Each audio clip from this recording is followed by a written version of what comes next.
રાજકોટના અયોધ્યા ચોકમાં આવેલ બંધન પાર્ટી પ્લોટ ખાતે Saurashtra Kutch chamber of commerce and industry તથા જન કેન્દ્ર ગાંધીનગરના સંયુક્ત ઉપક્રમે સન્માન સમારોહ તથા સ્નેહ મિલનનું આયોજન કરવામાં આવ્યું હતું. તેમજ વકીલ, તબીબ, ઇજનેર, આર્કિટેક્ટ, બિલ્ડર, લેબર કોન્ટ્રાક્ટર, શાળા કોલેજ સંચાલક, નર્સિંગ, ફાઇનાન્શિયલ એડવાઇઝર વગેરે ક્ષેત્રના ધંધાર્થીઓ Saurashtra Kutch chamber of commerce and industries સાથે જોડાયેલા છે.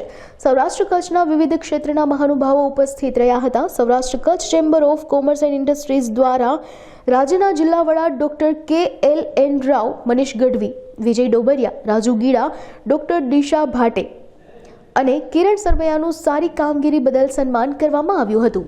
Saurashtra Kutch chamber of commerce and industry president Nalin Zaveri. આજના અમારા કાર્યક્રમની અંદર અમે હર વર્ષે સ્નેહ મિલન અને સન્માન સમારંભનો કાર્યક્રમ દર વર્ષે અમે આયોજન કરતા હોઈએ છીએ. એના ભાગરૂપે જનરલી અમે ડિસેમ્બર એન્ડની અંદર અમારો આ કાર્યક્રમ હોય છે. એ આ ડિસેમ્બરની 29 તારીખ છે, એ નિમિત્તે આજનો આ કાર્યક્રમ છે. આ કાર્યક્રમમાં અમે સ્નેહ મિલનની સાથે સાથે અમે સમાજની વિવિધ પ્રકારની પ્રતિભાઓ કે જેને કોઈ ઓળખતું નથી, જેને કોઈ પરિચિત નથી, પણ એટલી સરસ સુંદર સેવા કરે છે કે એની આપણે નોંધ લેવી પડે, એવા લોકોને અમે દર વર્ષે 5-7 લોકોને એવોર્ડ આપીએ છીએ. તો એ એવોર્ડ સમારંભ છે અને સાથે સાથે આજે દેશના પૂર્વ વડાપ્રધાન મનમોહનસિંહના દેહાવસાન નિમિત્તે શ્રદ્ધાંજલિ પણ અમે અર્પિત કરી છે. અને આ કાર્યક્રમમાં ગુજરાત સરકારના IPS ઓફિસર KLN રાવ સાહેબ, જેલ અધિક્ષક, એ પણ ઉપસ્થિત છે. અને ગુજરાતના તમામ ઉદ્યોગકારો, તમામ ચેમ્બરના પ્રતિનિધિઓ, VP વૈષ્ણવ, અમૃતભાઈ ગઢિયા, ગુણેશભાઈ ઠુમર, નરેશભાઈ શેઠ, આવા અનેકવિધ એસોસિએશનના પ્રમુખો અમારી સાથે અમારા સ્ટેજ ઉપર ઉપસ્થિત રહી અને અમારા કાર્યક્રમની શોભા અને ગરિમા વધારી છે. આવા કાર્યક્રમો દ્વારા લોકો સુધી પહોંચવું અને લોકોના પ્રશ્નોને વાચા આપવી એ અમારો મૂળભૂત હેતુ હોય છે.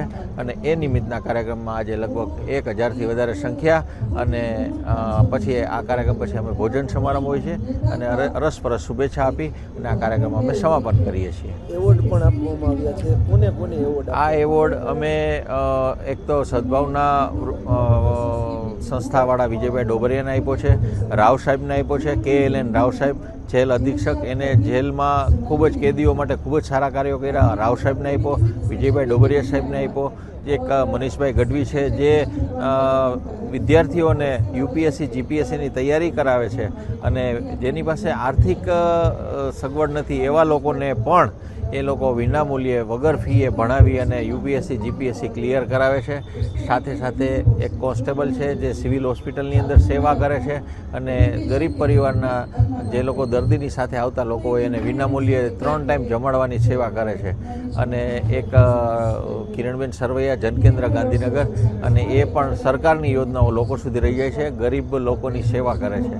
આવા જ એક ડૉક્ટર દિશા રૂપારેલિયા ભાટે કરીને છે, જે ફિઝિયોથેરાપિસ્ટ છે, એ પણ ખૂબ સારું કાર્ય ફિઝિયોથેરાપીના માધ્યમથી કરે છે. તો આવા 6-7 લોકોને આજે અમે એવોર્ડથી નવાઈ ગયા છે અને બધા લોકો ઉપસ્થિત છે.